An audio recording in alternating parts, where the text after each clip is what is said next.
तो धक धक धड़कता है, तेरा कैसे धड़कता है? हाँ भू भी झा बाजू भू भी भा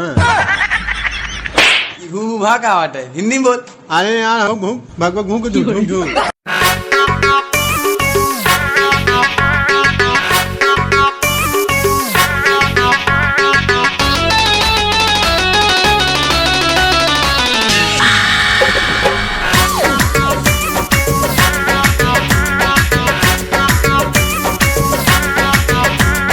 Oh my dear, please come here.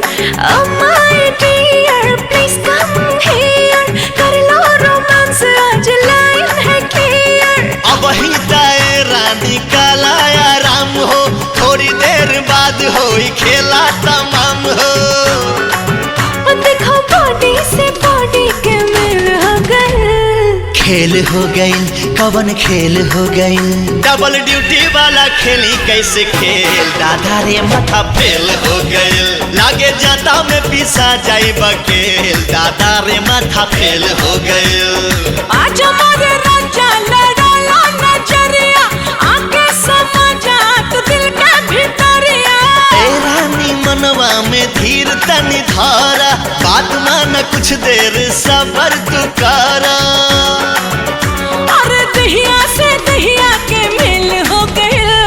खेल हो गई, कवन खेल हो गई, डबल ड्यूटी वाला खेली कैसे खेल, दादा रे माथा फेल हो गई, लागे जाता में पीसा जाई बकेल, दादा रे माथा फेल हो गई।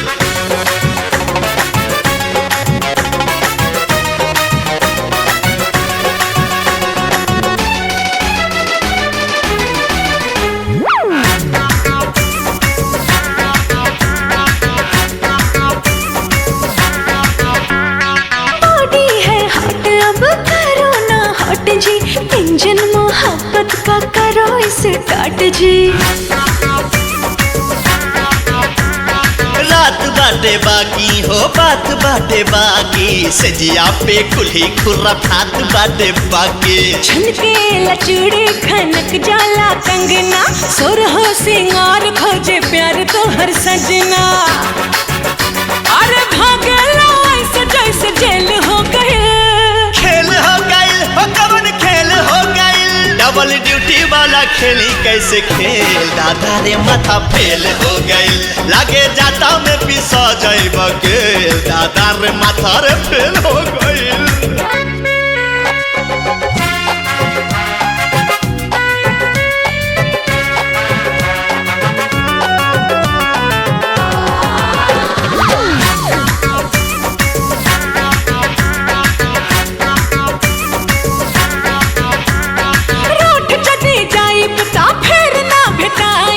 कितनो बोलई बाना कहिया में आईब।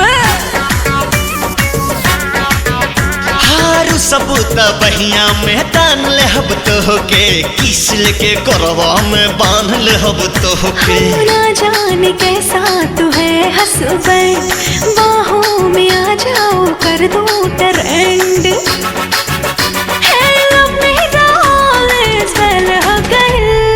खेल हो गई, कवन खेल हो गई, डबल ड्यूटी वाला खेली कैसे खेल, दादा रे माथा फेल हो गई, लागे जाता में पीसा जाई बकेल, दादा रे माथा फेल हो गई।